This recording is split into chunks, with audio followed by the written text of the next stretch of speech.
Welcome students, welcome to my channel Inspiring Minds by Math Master। मैं Pankaj Sharma GSS shown तो बोल रहा।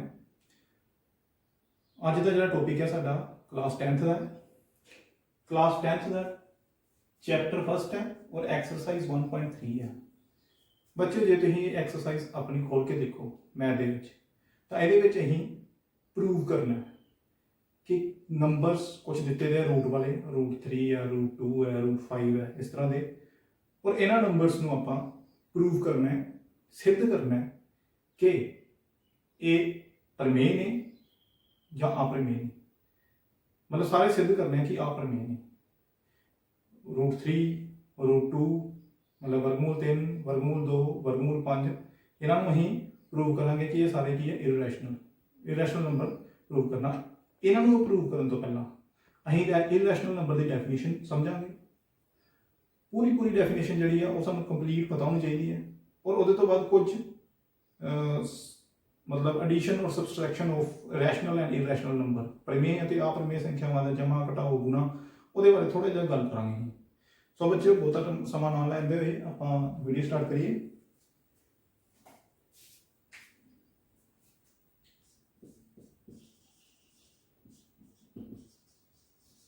Irrational numbers जिन्होंने आप पंजाबी सॉरी इरैशनल नहीं रैशनल नंबर्स। हाँ जी बेटा रैशनल नंबर्स परिमेय संख्यावां पहले हम ये बारे देखेंगे ये गल करांगे। डेफिनेशन की है any number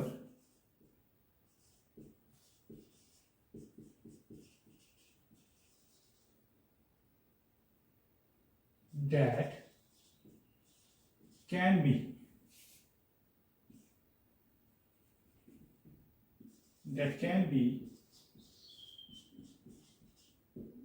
written as P upon Q where Q is not equal to 0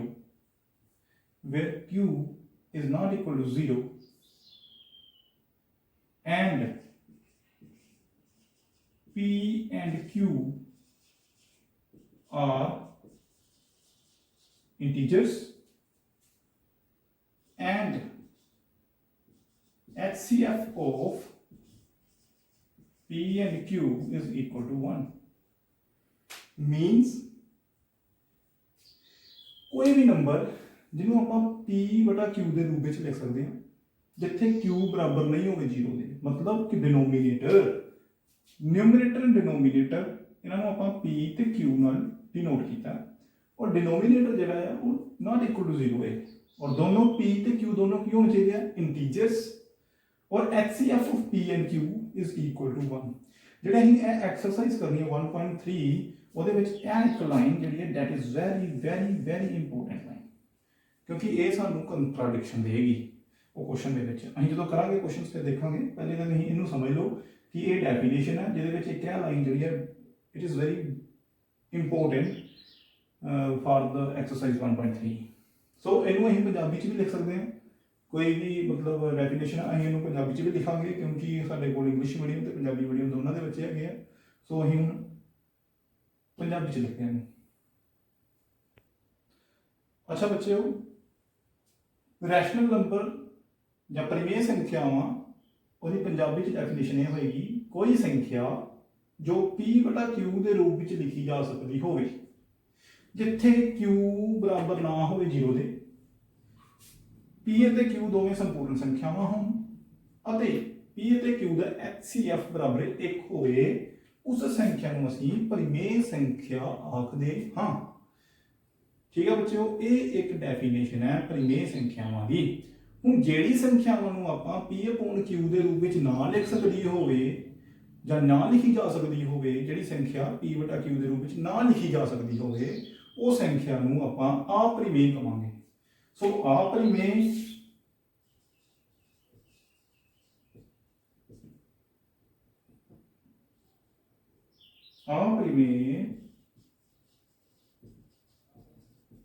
संख्यावां जो संख्यावां सीधे लिख लो परिमेय ना होण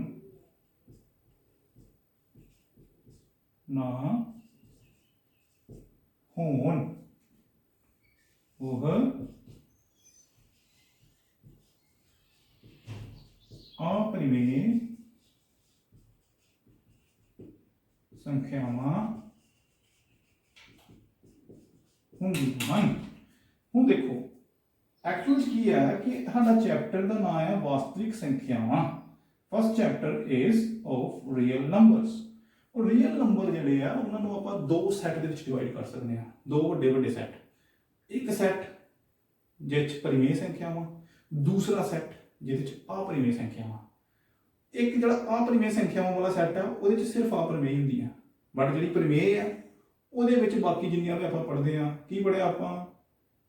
सारे नालों पहले नैचुरल नंबर जिन्हों असीं प्राकृतिक संख्यावां कहने आ, दूसरा असीं पढ़िया होल नंबर जिन्हों असीं मतलब पूर्ण संख्यावां कहने आ, फिर तो बाद पढ़िया आपां इंटीजर्स जिन्हों आपां संपूर्ण संख्यावां कहने आ, फिर उस तो बाद आ गए साडे रैशनल नंबर जिहदे विच सारा कुछ ही आ गया, मतलब परिमेय संख्यावां दे विच ही सारा कुछ है, integers whole numbers natural number सारे इहदे विच है। ठीक है, उहदे विच प्राइम नंबर है, ईवन नंबर है, ओड नंबर है, सारा कुछ इहदे विच है। किहदे विच? परिमेय संख्यावां च। अपरिमेय संख्या सिर्फ वही है जो परिमेय नहीं है, वो अपरिमेय है। ठीक है, इसकी डेफिनेशन की है जिस तरह मतलब एग्जांपल की है जिस तरह √2। कोई भी संख्या जिसका रूट सोल्व ना हो वो कोई भी हो सकती है। जिस तरह √4 ਨੂੰ ਤੁਹਾਨੂੰ कोई कहिए कि यह परिमेय है या अपरिमेय, इट इज परिमेय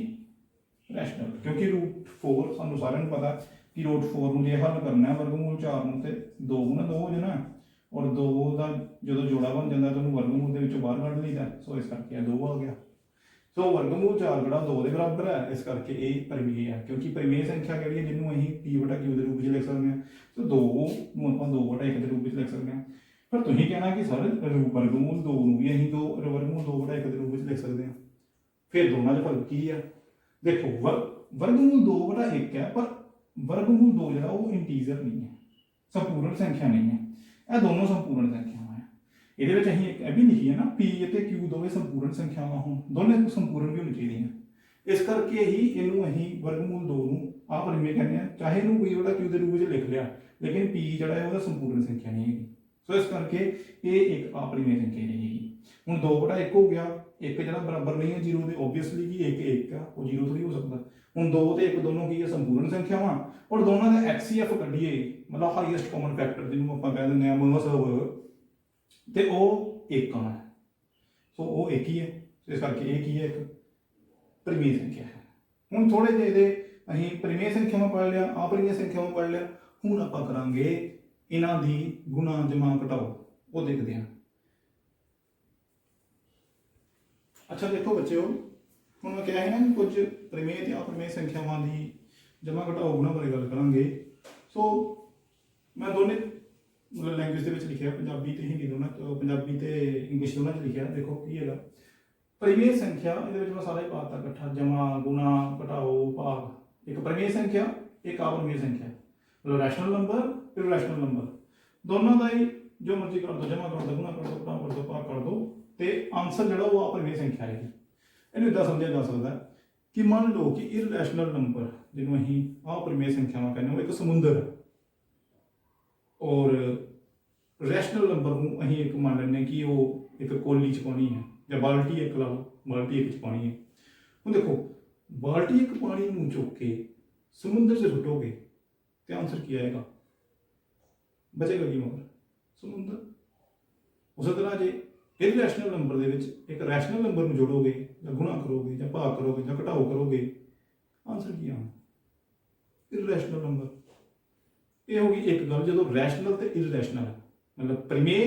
ते अपरिमेय संख्यावां दोनों की आपस में खलल करती है। सेकंड, किसी परिमेय संख्या का उल्ट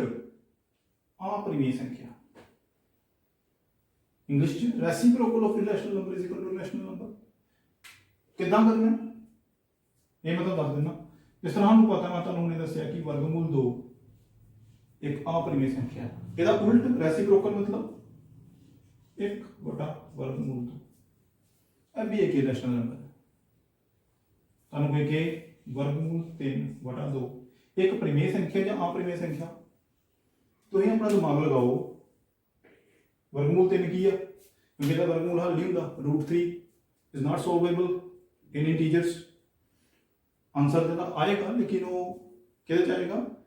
ਡੈਸੀਮਲਸ ਚ ਆਏਗਾ ਔਰ ਉਹ ਡੈਸੀਮਲ ਕਿਹੜਾ ਹੋਏਗਾ ਜਿਹੜਾ ਕਿ ਅਨਾਵਰਤੀ ਤੇ ਨਾਲ ਅਸ਼ਾਂਤ ਹੋਏਗਾ ਅਸ਼ਾਂਤ ਅਨਾਵਰਤੀ ਹੋਏਗਾ ਮਤਲਬ ਨॉन ਟਰਮੀਨੇਟਿੰਗ ਐਂਡ ਨॉन ਰਿਪੀਟਿੰਗ ਇਸ ਤਰ੍ਹਾਂ ਦਾ ਫॉर एग्जांपल ਇਹਦਾ 1.731001001001044 टाइम्स 0 इस तरह मतलब मैं एग्जांपल देती है नॉट एग्जैक्टली दिस पर इस तरह का पूछा जाएगा जो मतलब रिपीट ना करे ਅਸੀਂ ਬਾਹਰ ਨਹੀਂ ਲਿਖ ਸਕਦੇ ਤੁਸੀਂ ਸੋ ਇਸ ਕਰਕੇ ਇਹ ਇੱਕ ਇਰੈਸ਼ਨਲ ਨੰਬਰ ਹੈ 2 ਇੱਕ ਰੈਸ਼ਨਲ ਨੰਬਰ ਹੈ ਰੈਸ਼ਨਲ ਦੀ ਕੀ ਕਰਦੀ ਹੈ ਡਿਵਾਈਡ ਤੇ ਹੁਣ ਮੈਂ ਦੱਸਿਆ ਇੱਕ ਪਰਿਮੇय ਤੇ ਇੱਕ ਆਪਰਿਮੇय ਸੰਖਿਆ ਡਿਵਾਈਡ ਹੋਏ ਤਾਂ ਆਨਸਰ ਆਪਰਿਮੇय ਸੰਖਿਆ ਸੋ ਇਸ ਕਰਕੇ ਇਹ ਵੀ ਕੀ ਹੋਏਗਾ ਆਪਰਿਮੇय ਹੋਏਗਾ ਹੁਣ ਇਹਦਾ ਉਲਟ ਇਹਦਾ ਉਲਟ ਹੋਏਗਾ 2/√3 ਰੈਸੀਪ੍ਰੋਕਲ ਇਹ ਹੈ ਤੇ ਇਹ ਵੀ ਕੀ ਹੋਏਗਾ 2/√3 ਇਰਰੈਸ਼ਨਲ क्लियर नेक्स्ट परिमेय संख्या प्लस सॉरी अपरिमेय संख्या प्लस अपरिमेय संख्या इन्होंने इंग्लिश नहीं लिखा इंग्लिश वाले देख सकते हैं कि जिथे मैं अपरिमेय लिख रहा उत्थे इररेशनल आना सो इस करके अपरिमेय संख्या प्लस अपरिमेय संख्या इज इक्वल टू अपरिमेय संख्या irrational number plus irrational number is equal to irrational number अपरिमेय संख्या घटाओ अपरिमेय संख्या ये सेम ही लिखता घटाओ है ते तां भी अपरिमेय गुणा है तां भी अपरिमेय भाव होए तां भी अपरिमेय बट नाल कंडीशंस है कंडीशन की है प्लस वाली की कंडीशन है कि इस तरह ना हो एक दूसरे का जुड़ात्मक उल्ट ना हो दोनों जुड़ात्मक उल्ट की है जिस तरह वर्गमूल 2 है तो दूसरी घटाओ का वर्गमूल 2 ना हो यह नहीं होना चाहिए जे इदा होए तो फिर ये प्लस हो जानी है इस तरह करके तो वर्गमूल 2 प्लस माइनस माइनस वर्गमूल 2 तो कटिया जानी आंसर आएगा 0 0 की है रैशनल सो इस करके यह कंडीशन ना होए जे इस तरह की कंडीशन नहीं हैगी बाकी हर एक केस के विच अपरिमेय प्लस अपरिमेय भी फिर दूसरा अपरिमेय घटाओ अपरिमेय इंग्लिश लिखता मैं here two irrational numbers are not equal दोनों irrational नंबर बराबर नहीं होने चाहिए वर्गमूल 2 ਨੂੰ घटाओ वर्गमूल 2 फिर आंसर 0 आना ਤੇ ਉਹ ਇੱਕ ਪਰਿਮੇय ਸੰਖਿਆ ਬਣਦੀ ਹੈ ਇਸੇ ਕੇਸ 'ਚ ਇਹ ਗਲਤ ਹੁੰਦੀ ਹੈ ਕੰਡੀਸ਼ਨਾਂ ਵੀ ਇਹ ਦੋਨੇ ਪਹਿਲੇ ਕੇਸ 'ਚ ਮੈਂ ਦੱਸਤਾ ਇੱਕ ਦੂਸਰੇ ਦਾ ਜੁੜਾਤਮਕ ਉਲਟ ਨਾ ਹੋਏ ਦੂਸਰੇ ਕੇਸ 'ਚ ਦੋਨੇ ਬਰਾਬਰ ਨਾ ਹੋਣ ਤੀਸਰੇ 'ਚ ਵੀ ਦੋਨੋਂ ਆਪਸ 'ਚ ਬਰਾਬਰ ਨਾ ਹੋਣ ਕਿਉਂਕਿ ਵਰਗਮੂਲ 3 ਨੂੰ ਵਰਗਮੂਲ 3 ਨਾਲ ਗੁਣਾ ਕਰਾਂਗੇ ਤੇ ਆਨਸਰ ਆ ਜਾਏਗਾ ਤੁਹਾਡੇ ਕੋਲ ਕਿੰਨਾ 3 ਸੋ ਇਸ ਕਰਕੇ ਬਰਾਬਰ ਨਹੀਂ ਹੋਣੇ ਚਾਹੀਦੇ ਜਾਂ ਫਿਰ ਇਸ ਤਰ੍ਹਾਂ ਗੁਣਾ ਨਾ ਹੁੰਦੀ ਹੋਏ ਕਿ ਉਹ ਗੁਣਾ ਹੋ ਗਏ ਤੇ ਇੱਕ ਕੰਪਲੀਟ ਸਕੁਅਰ ਬਣ ਜੇ ਇਸ ਤਰ੍ਹਾਂ ਹੀ ਨੰਬਰ ਨਾ ਹੋਣ ਫॉर एग्जांपल वर्गमूल 8 गुणा वर्गमूल 2 हम सब पता लगेगा कि ना दोनों गुना करेंगे ये आएगा तो वर्गमूल 16 तो एक कंप्लीट स्क्वायर नंबर बन गया ਉਹਦਾ वर्गमूल आंसर आना 4 ये एक रैशनल नंबर है सो इस कंडीशन च ये भी गलत हो जाती है बाकी हर एक जगह के लिए सही है ठीक है फिर दूसरा की है कि अपरिमेय संख्या ਨੂੰ ਭਾਗ ਕਰੀਏ अपरिमेय संख्या ਨੂੰ ਇਹਦੇ ਚ ਇਹ ਦੋਨੋਂ ਕੰਡੀਸ਼ਨ ਹੈ ਇੱਥੇ ਦੋਵੇਂ अपरिमेय ਸੰਖਿਆਵਾਂ ਬਰਾਬਰ ਨਹੀਂ ਹਨ ਅਤੇ ਇੱਕ ਦੂਜੇ ਦਾ जुड़ात्मक उल्ट नहीं है जुड़ात्मक उल्ट को मैं इंग्लिश लिखांगा एडिटिव इनवर्स कि एक दूसरे का एडिटिव इनवर्स नहीं है they are not additive inverse of each other वो मैं की दस्या ही कि जिस तरह √3 है ਇਹਦਾ एडिटिव इनवर्स ਕਿਹੜਾ -√3 ਜਾਂ -√5 ਹੈ ਇਹਦਾ ਐਡੀਟਿਵ ਇਨਵਰਸ √5 ਹੈ ਹੁਣ ਦੋਨਾਂ ਨੂੰ ਜੇ ਅਸੀਂ ਡਿਵਾਈਡ ਕਰੀਏ √3 ਅਪੋਨ ਚ -√3 ਕੈਂਸਲ ਆਨਸਰ -1 ਔਰ ਇਹ ਇੱਕ ਰੈਸ਼ਨਲ ਨੰਬਰ ਹੈ ਇਸ ਤਰ੍ਹਾਂ ਨਹੀਂ ਹੋਣਾ ਚਾਹੀਦਾ ਜੇ ਇਸ ਤਰ੍ਹਾਂ ਨਹੀਂ ਹੈ ਤੇ ਫਿਰ ਡਿਵਾਈਡ ਕਰਾਂਗੇ ਤੇ ਇਰਰੈਸ਼ਨਲ ਨੰਬਰ ਹੀ ਆਏਗਾ ਉਸੇ ਤਰ੍ਹਾਂ ਇਹ ਠੀਕ ਹੈ ਬੱਚੇ ਜੀ ਇਹ ਤੁਹਾਨੂੰ ਕੰਡੀਸ਼ਨਾਂ ਕਲੀਅਰ ਹੈ ਤੇ ਫਿਰ ਅੱਗੇ ਅਸੀਂ ਚਲਾਂਗੇ ਹੁਣ ਅਗਲੀ ਆਪਣੀ ਐਕਸਰਸਾਈਜ਼ 1.3 ਉਹਦੇ ਵਿੱਚ ਇੱਕ ਹੀ ਕੁਐਸਚਨ ਕਰਨ ਦੀ ਜ਼ਰੂਰਤ ਹੈ ਬਾਕੀ ਸਾਰੇ ਇਹ ਕੰਡੀਸ਼ਨਾਂ ਨਾਲ ਹੀ ਹੋ ਜਾਣੇ ਕੁਐਸਚਨ सो एक तो अगली वीडियो जी है वो 1.3 एक्सरसाइज रहेगी ये अज बेसिक किया ही 1.3 एक्सरसाइज वीडियो को पोज करके ये चीज़ें तार लेंगे तो उस तो बाद आप नैक्सट वीडियो जी लिखा ये क्वेश्चन करा ठीक है बेटा ओके बेटा बाय बाय।